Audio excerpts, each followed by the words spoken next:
এই যে কদিন ধরে একটা ভীষণ পরিমাণে জল্পনা কল্পনা রটনা চারিদিকে মানে হয়ে বেড়াচ্ছিল, কোনটা যে সত্যি কোনটা ভাওতাবাজি এটা বুঝতে কিন্তু আমাদের মতন সাধারণ পাবলিকের সত্যি খুব অসুবিধা হচ্ছিল। কারণ আমরা কোমর বেঁধে নেমে পড়েছিলাম এমন একটা কাজের ওপর, যে কাজটাতে পরিষ্কারভাবে বোঝা যাচ্ছিল যে একজন ক্রিয়েটার, আমাদের এক দিদিভাই বলেছে যে বড় ছোট বলে ক্রিয়েটার আমি মনে করি না, বড় ব্লগার ছোট ব্লগার বলেও আমি মনে করি না, মনে করি একই ফিল্ডে যখন আমরা সবাই কাজ করছি তাহলে মানে সহকর্মী। একদম ঠিক, একদম দিদিভাইয়ের কথার সাথে আমি সহমত পোষণ করছি। দ্বিতীয়ত যেটা হচ্ছে সেটা হচ্ছে যে আমরা কিন্তু সবাই মিলে নেমে পড়েছিলাম একটা প্রোটেস্টের জন্য। সেটা কী ছিল, যে একজন ব্লগার তার বাড়িতে আসা একজন ভিউয়ার্সকে অযাচিতভাবে শুধু অপমান করেনি, তার সাথে সাথে যত ভিউয়ার্সরা তাকে দেখে নিত্যদিন ভালোবাসে আর আলাদা মানে আমার মতনই, তারা মনে করতো যে এই মানুষটির নেচার সম্পূর্ণ আলাদা একটা অন্য মানে অন্যরকম মানুষ, যে মানুষটা কিনা হাসি খুশি খুব পজিটিভলি কথা বলে, খুব স্ট্রেট ফরওয়ার্ড, এইরকম মানুষ আমি নিজে যেরকম আমি সেরকম। অনেকেই বলতো যে বাবা আমি তো মনে করতাম আমার মতন, কিন্তু পরে বুঝলাম না না তুমি আমার মতন না, তাই না? এই যে বিষয়টা, এই বিষয়টা মানুষ কিন্তু তৎপর হয়ে, শুধুমাত্র ক্রিয়েটাররা না ভিউয়ার্সরাও পর্যন্ত এই জিনিসটা নিয়ে প্রতিবাদ তুলেছিল, সেটা তার কমেন্ট বক্স দেখলেই বোঝা যায়। ঠিক আছে? আর সবচেয়ে বড় কথা, যারা বলে যে ভিউয়ার্সদেরকে মোল্ড করছো, তাদের ভিউয়ার্সরা কোনোদিনও আমাদেরকে দেখেনি পর্যন্ত চোখে, তারা যাকে দেখেছে তার কমেন্ট সেকশানে গিয়েই কিন্তু তাকে পরিষ্কারভাবে প্রশ্ন করেছে যে তুমি এইরকম কীরকমভাবে করতে পারলে। আশা করি বোঝাতে পারছি। তাহলে মোল্ডের জায়গাটা থাকছেই না। এইবার যখন তার ভিউয়ার্সরা দেখলো যে এরকম কোনো ক্রিয়েটাররা তাকে নিয়ে ভিডিও করছে, তখন গিয়ে তারা তাকে দেখলো বা সেই বিষয়টার ওপর তারা তৎপর হলো, আমাদেরকে দেখা শুরু করলো। তাও সবার ক্ষেত্রে বলছি না, বেশিরভাগ মানুষের কথা বলছি।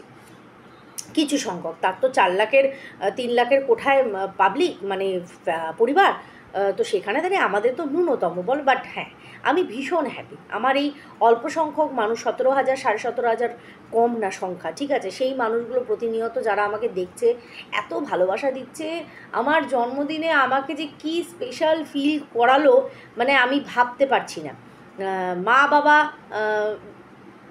মানে বিয়ের আগে জন্ম থেকে শুরু করে মা বাবার কাছ থেকে, নিজের বাড়ির লোকের কাছ থেকে শুভকামনা পেয়েছি। বাট এই বিয়ের পর হাজবেন্ড, আমার ছেলেরা রাত্রিবেলা যেহেতু শুতে গেছে, 12টা বেজে গেছে, তো হ্যাপি বার্থডে, তো এইটা কারণ ওদের সকালে স্কুল উঠতে হবে। তো সেই যে আমার ছেলে তো বড়টা তো ভীষণ পার্টিকুলার, বাট 12টা বেজে গেছে, সাথে সাথে মা কেকটা কাটা হলো না, রাত্রিবেলা কেক কাটে, আমি রাগ। বাবার এরকম একটা ঘটনা ঘটেছে, মন মেজাজ এমনি ঠিক নেই।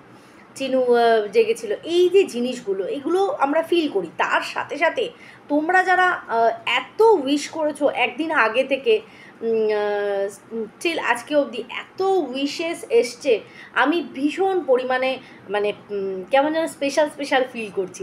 দেখো, কিছু স্পেশাল করতে লাগুক বা না লাগুক, কেউ কিছু করুক না করুক, এই যে ভালোবাসাটা দিদিভাইরা, রনিতা দিভাই তো মানে গিফট একটা পাঠিয়ে দেওয়ার মতন এরকম মানে টোকেন অফ লাভ এরকম একটা করেছে। কি বলবো, এই যে ভালোবাসাগুলো আমার কাছে ভীষণ অমূল্য, ভীষণ অমূল্য। জানি না ওয়াইটি কতদিন থাকবে, কিন্তু এই যে তোমাদের মতন মানুষগুলোকে আমি পেয়েছি না, তার জন্য আমি থ্যাংক ইউ বলে তোমাদেরকে আমি করতে পারবো না, মানে থ্যাংক ইউ বলাটাও যেন তোমাদের কম হয়ে যাবে। তো এরকমই ভালোবাসা দাও, আর কিচ্ছু লাগে না। ভীষণ ভালোবাসা প্রেমী আমি, মানে আমি কাঙালি বলতে পারবো না, কারণ আমার বাড়ির লোক থেকে শুরু করে আমার পরিবারের লোকজনেরা সবাই খুব ভালোবাসে। শুধুমাত্র তাই না, আমার পাড়ার মানুষজন আমাকে ভালোবাসে, মানে টাচউড এই জায়গাটা আমার আছে। তো সেখান থেকে দাঁড়িয়ে তোমরা তার মধ্যে আরও অ্যাড হয়েছো, এটা আমি চাই আমার যেন এই ভালোবাসার গণ্ডিটা এই রকমভাবেই থাকুক। দিদিরা যারা রয়েছে তারা বুক ভরা আশীর্বাদ করেছে। হ্যাঁ, সে যেই দিদিভাইরা আসুক, আমার কমেন্ট বক্স হোক বা পার্সোনালি কথা হোক না কেন, প্রত্যেকে বোনেরা উইশ করেছে প্রত্যেকে। তো এইখানে দাঁড়িয়ে আমি ভীষণ নিজেকে লাকি ফিল করছি। তো যাই হোক, এই পর্ব তো মিটলো। জন্মদিন তো প্রত্যেক বছরই আসবে। বছর জীবন থেকে একটা দিন কমে গেল সেটা আমি কখনো বলবো না। আমার একটা বছর খুব ভালো করে আমি পার করে আরেকটা নতুন বছরে আমি পদার্পণ করলাম। তো কততে পা দিলাম তোমরা একটুখানি আন্দাজ করো দেখিনি। হলাম আর খেয়ে বুড়ি তো হবই, এবার ঝুমার মতন এরকম করে দেখাতে পারবো না, যাই হোক, সেটা বড় কথা না। বড় কথা হচ্ছে welcome back to my channel. কেমন আছো তোমরা সবাই? আশা করি সবাই ভালো আছো, আমিও ভালো আছি। আমার জন্মদিনের সকালের ফার্স্ট ভিডিও নিয়ে তোমাদের কাছে চলে এসেছি, আর ভীষণ ইন্টারেস্টিং। তো এবার কথা হচ্ছে আমরা সবাই মিলে এরকমভাবে তৎপর হয়ে গেছিলাম ভিডিও টিডিও করার জন্য। তারপরে কিছু সংখ্যক মানুষ বলা শুরু করলো যে আচ্ছা, সেই ভিউয়ার্সকে তো আমরা দেখতে পাচ্ছি না, সেই ভিউয়ার্সকে দেখতে পাচ্ছি না, আদৌ কি এরকম কোনো ভিউয়ার্স এসেছিল? আমি কাকুলি রন্ধনমহলের কাকুলি দিয়ে অনেক দিন পর রিএন্ট্রি নিয়ে বাবা গড়ি হেকলাইয়া পেনাতে মুঝে লাখ লাখ চুড়িয়া, মানে এই যে 3 লাখের চুড়ি টুড়ি নিয়ে দিদিভাই একটা শুরু করলো। তো সেটা দেখলাম। এইবার বক্তব্য হচ্ছে সোমবার থেকে তার ফ্রেশ ব্লগ দেওয়ার কথা, কালকে থেকে একটা ফ্রেশ ব্লগ দিল, যেটা আমরা দেখলাম যে শুরু করলো তার সেই বেশ একটা চওড়া, সে কী বলবো এটাকে, লেকচার বলো জ্ঞান বলো যেটারই হোক একটা দিয়ে উনি শুরু করলেন যে আজকে আমাদের দিদিভাইয়ের খুশি দিদিভাইয়ের কিচেনে আজকে তালা পড়ছে, কারণ এরকম কি ওটা মেবি শ্রীরামপুর কি ক্লাব ছিল ওটা, মনে করতে পারছি না, ঠিক আছে, ওটা নামটা মনে আসছে। শ্রীরামপুর তো আমার মামার বাড়ি রিসরা, শ্রীরামপুর কি ক্লাব বললো, যাই হোক তাদের একটা ওখানে সংগঠনে মানে নিশ্চয়ই খুব ভালো রকম জানাশোনা, কারণ ওনার হাজব্যান্ডকে খুব সম্মান দেওয়া হলো সেখানে। কিছু সংখ্যক মানুষ এসেছিলেন, গণ্যমান্য ব্যক্তি। তো সেখানেই খাওয়া দাওয়ার আয়োজন হয়েছে, তার রান্নাবান্নার ঝামেলা নেই। এইসব করে টোরে নিয়ে তারপরে বলল যে এবার যাই কোথায় না, পার্লার যাব। এই যে এইবার আমি এখানে শুরু করি, দেখো আমি কখনো বলবো না যে যারা আমরা এখানে ভিডিও করি তারা এই ভিডিওটা যবে থেকে শুরু করেছি তার আগে আমরা আমাদের জীবনের কোনো আশা বা নিড পূরণ করিনি, কখনো বলবো না। না আমরা খেতে পাইনি, এই জিনিসটা খাইনি, কখনো এই কথা বলবো না। কিন্তু এই ওয়াইটিটা হওয়ার পর থেকে মানুষের কিছু জিনিস থাকে যেগুলো এক্সট্রা। ধরো কোনো সময় আমার মনে হলো যে আমি যেমন পার্লার খুব মানে নায়ের বরাবরই যাই, আমি বলছি যারা যায় মান্থলি বেসিকের ওপর যারা যায়, তো তাদেরই ধরো যে আমার হয়তো এমন সময় পার্লারে যেতে হচ্ছে, এই সময়টা আমি হাজব্যান্ডের কাছ থেকে পয়সা চাইতে পারছি না মেবি, সেই সময় কি হলো, এই যে আমাদের এই ওয়াইটি সেই সময় কাজে লাগে, মানে আমরা এখান থেকে যে আর্নিংটা করছি আমাদের হাতে একটা মুষ্টি মেয়ে হলো কিছু সংখ্যক টাকা থাকছে, যেটা আমরা আর কাউকে বলতে হচ্ছে না। এই এক্সট্রা যে জিনিসটা আমরা করতে পারছি, হঠাৎ করে কোনো কিছু অনুষ্ঠান পড়ে গেল বা কোনো এমার্জেন্সি পড়ে গেল, হাজব্যান্ড বাড়িতে নেই, এরকম কোনো সিচুয়েশান পড়লো, তখন কিন্তু এই যে আমাদের এক্সট্রা টাকাটা রইলো আমাদের কাছে, এই যে আমরা যে আর্নিং করে রেখেছি সেটা কিন্তু আমাদের কাজে লাগবে। বোঝাতে পারছি আশা করি। উফ, ঘোষবাবু ফোনই ছাড়ে না, কতক্ষণ পর এলাম জানো এই ভিডিওটা, মানে আমি পজ করে দিয়ে প্রায় আমি 10 মিনিট পর আসলাম, ফোন ধরে 1000টা প্রশ্ন করে যাচ্ছে, তুমি কোথায়, তোমাকে দেখতে পাচ্ছি না, জন্মদিন তোমাকে উইশ করলাম না, কাল রাতেই তো করলে, বলছে না সেটা তো লিখে মুখে। ঠিক আছে, কোনো ব্যাপার না, এই হলো ব্যাপার।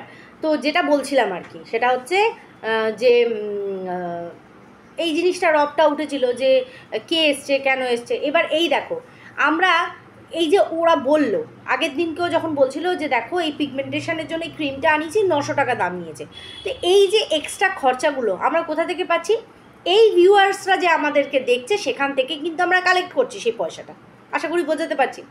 এই যে এরা জাস্ট ফোন করে বাবাকে বলে দিল যে বাবা আমরা একটু যাচ্ছি পার্লারে, ব্যাস এই যে পার্লারে গিয়ে ওরা যে পার্লারে গেছে, আমি যদি হিসাব করি হেয়ার কালার আর ওদের স্ট্রেটনিং সমস্তটা মিলিয়ে কম করে 7,000 টাকা খরচা হয়েছে, কম করে, আমি কমে বললাম, ঠিক আছে, কারণ আমি আমার যে লেন্থে করাই আর আমি যে দিদিভাইয়ের কাছে করাই, আমার তো মানে ওই দিদিভাইয়ের থেকে অনেক বড় চুল, তো আমি যে দিদিভাইয়ের কাছে করাই শি ইজ ডার্লিং, আর তার হাতের কাজ নিয়ে কোনো রকম কথা মানে আমি টেক কেয়ার করি না, তাই আমার চুল বারবার মানে স্ট্রেটনিং থেকে ব্রেকনিং হয়ে যায় একদম। বাট ওই দিদিভাই কিন্তু আমার এই এই এই কাজটাই আমাকে 3000-এ করে দেয়, তো আর পয়সা নেওয়ার কোনো তাগিদ থাকে না, ও তুই করে তো যা, মানে এরকম একটা ব্যাপার, ভীষণ ভালোবাসে। তো এই যে বিষয়টা সেটা হচ্ছে এতগুলো টাকা দিয়ে আমি স্ট্রেটনিং করাবো, চুলে কালার করাবো, যারা সেই টাকাটা প্রোভাইড করে দিচ্ছে, আজকে এই 7,000 টাকা কিন্তু ওদের হাজব্যান্ডের কাছ থেকে চাইতে হলো না, হলো কি হলো না, এটা কিন্তু নিজের হাতে টাকা রয়েছে সেটা দিয়ে গেল, সেই টাকাটা কারা দিল, আমাদের যারা দেখছে নিত্যদিন সেই মানুষগুলো। আর সেই মানুষগুলোকেই যদি দিনের পর দিন আমরা অপমান করি, সেটা ভাই কী করে মেনে নিই? কারণ সেম প্ল্যাটফর্মে তো আমরাও কাজ করছি, তাই না? জনারটা আলাদা হতে পারে, বাট প্ল্যাটফর্মটা তো আমাদের এক বাইটি। তাহলে আমরা বুঝি সেই জিনিসটার মর্ম। প্রতিবাদটা সেইখানে, প্রতিবাদটা সেইখানে। তাকে ছোট করা, তাকে আমরা কি ছোট করবো? সে নিজেকে ছোট করেছে, ঠিক আছে? প্লাস দিনের পর দিন ভিউয়ার্সদেরকে কটাক্ষ করা। চুল স্ট্রেটনিং করেছো, কেমন লাগছে, কেমন লাগছে? আবার আসছি, আরেকটা বিষয় আসছি। তো এটা তো গেল এই বিষয়। সেইখানে দাঁড়িয়ে এই যে সকাল 6টার সময় যে ভিউয়ার্সটি এসেছিলেন, শুক্লা পণ্ডিত, যদি আমি ভুল না হই ওনার নাম নিচ্ছি, কারণ ওনাকে আমি দেখলাম আমাদের ইপু দিদির ওইখানে, যেখানে এই খুশি দিদি কমেন্ট করেছে, সেই কমেন্টটা পিন করেছে, পিন কমেন্টের রিপ্লাই সেকশানে ওনার এটা দেখলাম। উনি বলছেন যে আমি আমার ছেলের জন্য ওখানে গেছিলাম, আমাদের ট্রেন ছিল 7টায়, 7টা কতটা ট্রেন ছিল, বাট আমি 6টায় যাইনি, 7টার আগে গেছি, বাট 6টার পরে গেছি, মানে মিনিমাম ওই 6:45 এরকম টাইমেও গেছে। বাট ওর সাথে যে ব্যবহারটা করা হয়েছে সেটা নিয়ে তো আর ও কিছু বলতে পারছে না। ও আলাদা করে কিন্তু কোনো রকম করেনি। আমাদের রিপু দিদি অন্যরকমভাবে জিনিসটাকে ডেসক্রাইব করেছে, বাট ও কিন্তু এইটা বলেনি কোনো জায়গাতে। আমার কাছে স্ক্রিনশট আমি রেখে দিয়েছি, কোনো জায়গাতে বলেনি যে এই কথাটাও তোলেনি যে তুমি ওখানে গেছি বলে তুমি আমাকে এরকম করেছো, সেটা তোলেনি ভদ্রতার খাতিরে। বাট সে কিন্তু করেছে, সে বলেছে যে তবুও আমি তোমাকে সরি বললাম, কেন বললাম? মানছি আমার দোষটা না, তুমি আমাকে অপমান করেছো, কথাটা বুঝবে, তবুও কথাটা ওই কারণে এসছে, তাও আমি তোমাকে সরি বলছি, কারণ আমারই হয়তো কোথাও না কোথাও ভুল হয়েছে অত সকালবেলা তোমার বাড়িতে যাওয়া। কথাটা বুঝতে পারছো? এখানে কিন্তু সেই ভিউয়ার্সটিকে আলাদা করে খোলসা করে কিছু বলতে হয়নি, সে কিন্তু অনেক কিছু না বলেও অনেকটা ক্লিয়ার করে দিয়ে গেছে। যার বোঝার সে ঠিক বুঝতে পারবে, আর যার না বোঝার মে যাও। কথাটা হচ্ছে সেটা। এইবার কথা হচ্ছে সেখান থেকে বেরিয়ে, তো কেউ আর বলো না যে এরকম ভিউয়ার্স কেউ ছিল না, ইনভিজিবল টাইপস। তো এবার হচ্ছে সেখান থেকে বেরিয়ে সে গেল শাশুমায়ের বাড়ি। শাশুমায়ের বাড়িতে বড় ননদ এসছে, সে নেমন্তন্ন করেছে যে আজকে এখানেই খাওয়া দাওয়া করবি। তো ওরা পার্লার থেকে মা মেয়েতে বেরিয়ে চলে গেল। তার আগে বলি, যখন ওই ক্লাবের ওরা অনুষ্ঠানে যাচ্ছিল, সেই টোটোওয়ালার সাথে কী চোখ রাঙানি, চোপা 16 আনা আছে কিন্তু। মেয়ের চোপা হবে না কেন? মায়ের চোপা কম?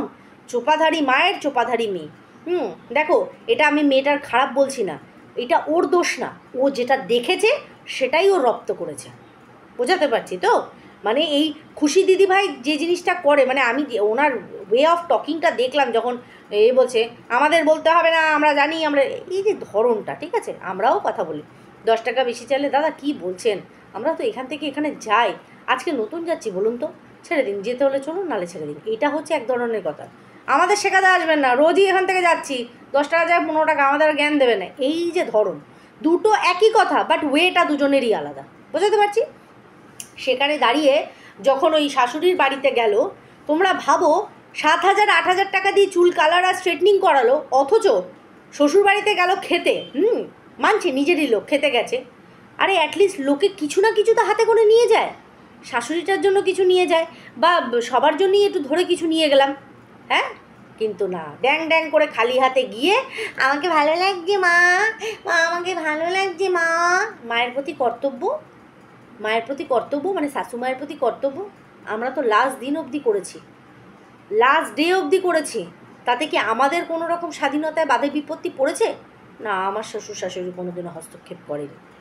কিন্তু এখানে শাশুড়ি ননদ সবাইকে জিজ্ঞাসা করতে পারছে কেমন লাগছে, ভালো লাগছে, কিন্তু দেখলাম না কারোর জন্য হাতে করে একটা কিচ্ছু নিয়ে গেছে, একটা মিষ্টি পর্যন্ত নিয়ে যাওয়ার প্রয়োজন মনে করেনি, যে না চলো সবাই মিলেই খাবো, তো একটু না হয় চলো 400 টাকার মিষ্টি কিনে নিয়ে যাই, সবাই খাবো, বা অন্য কিছু যেটা খেতে ভালোবাসে, সুগারের জন্য অনেকে খায় না, বা সুগার ফ্রি মিষ্টিও পাওয়া যায়। नाम बड़े और दर्शन एकदम छोटे, क्योंकि दिल के हो तुम बहुत ही खोटे खोटे और खोटे। তো এটাই হচ্ছে আসল মুখোশ। মুখোশ থেকে মনে পড়লো, মুখোশ নিয়ে অনেক টানাটানি হচ্ছে, পরের ভিডিওটা মুখোশের ওপরেই হবে, ঠিক আছে? চলো বন্ধুরা, ভিডিওটা এখানেই এন্ড করছি। যদি কিছু সঠিক বলে থাকে অবশ্যই করে কমেন্টে জানিও। সবাই খুব ভালো থেকো, সুস্থ থেকো, দেখা হচ্ছে নেক্সট ভিডিওতে। টাটা।